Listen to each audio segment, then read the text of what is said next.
Hello, hello. Good afternoon. So, ay na nga actually 15 years anniversary namin ngayon ni Habi.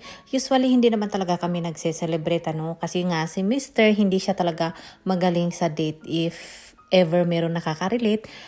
Siya kasi yung anniversary namin or wedding anniversary namin, nakakalimutan niya talaga except sa birthday ko. Yun lang talaga ang hindi niya nakakalimutan. The rest, hindi niya na maalala unless i-remind mo And usually, hindi talaga siya mahilig sa gift or hindi siya talaga nagbibigay ng gift.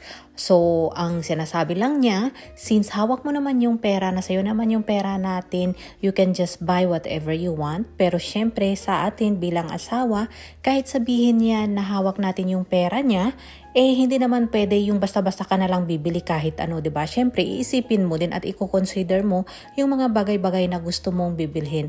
Minsan, kailangan 10 beses or more than 10 beses mo pa pag-iisipan kung bibilhin mo or hindi Dahil hindi naman pwede yung gastos lang tayo ng gastos lalo na't wala tayong trabaho So anyway, ito yung ating simpleng handaan. Mine is matcha. Here's yours. Mine's mango Yours is blondie. mango. It has mango popping boba. Dad's Okay. got a different mango. There you go. Cheers! Cheers! Happy anniversary to mom and dad. Happy 15 years! Happy 15 years! Years. So you're 15 years old now? No? 15 years old? Cheers! This good.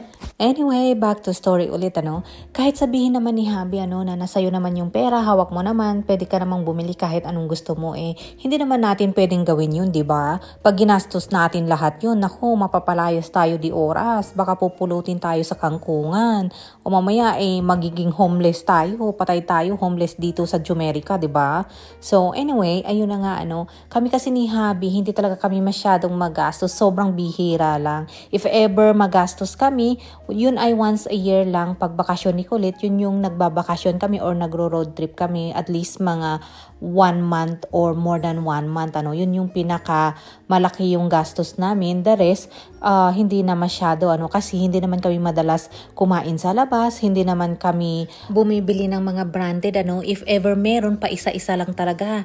Tapos yung anak namin, hindi din namin ito sinanay na lahat ng gusto makukuha niya. Minsan, bago namin ibigay, kailangan niya munang paghirapan ito yung tipong deserve niya talaga yung bagay na yun. Dahil mahirap na baka masanay at tayo din kawawa later on. Kaya pag umaalis din kami, pag pupunta kami ng store, may limit talaga yan siya kung magkano yung gagastusin niya. Kasi hindi pwede yung gastos ka lang ng gastos, day. Kailangan talaga mag-save dahil nga maliit pa yung anak ko. So kailangan namin magpag-ipunan yung kanyang pang-college, at saka yung future niya, So ayun, ika nga nila live beyond your means. Hindi rin kasi pwede yung gastos ka lang ng gastos, may pang show off ka lang. Kasi kailangan talaga yung simpleng buhay lang at the same time, meron kang savings, Kasi hindi rin pwede yung bili ka ng bili or utang ka ng utang tapos ubos yung inipon mo. Hindi pwede sa amin yun. Kaya di bali ng tipid-tipid kami, at least paid off na yung ating bahay, wala tayong utang at meron tayong konting savings at meron tayong pang emergency, So yun lang, share ko lang. Bye-bye!